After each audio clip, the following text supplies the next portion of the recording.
খেতে বসে গেছি আমরা। তো আমি খাবো এখন মুড়ি, আর বর খাবে ভাত। আর ছেলে নেই, ছেলে স্কুলে চলে গেছে আর কি। ওকে সকালে ডিম ভাজা দিয়ে ভাত খাইয়ে পাঠিয়ে দিয়েছিলাম, তখন রান্না করতে পারিনি, ছেলেটা মানে ছিল না, ও কান্না করছিল, ওই জন্য রান্না করতে পারিনি আমি। তো ওকে ডিম ভাজা দিয়ে ভাত খাইয়ে পাঠিয়ে দিয়েছে, ও এসে আবার চিকেন দিয়ে খাবে। ওরও তো খাওয়া নিয়ে প্যারা নেই যে এটা খাবো না ওটা খাবো না, ও কিছুই খেতে চায় না। মানে তুমি যত ভালো রান্নাই করো, কিছুই খেতে চায় না।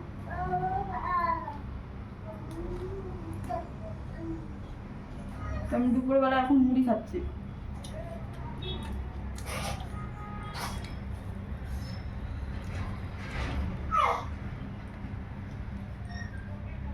ছেলে একা একা খেলা করছে, চলো আমি খেয়ে নিই একটু।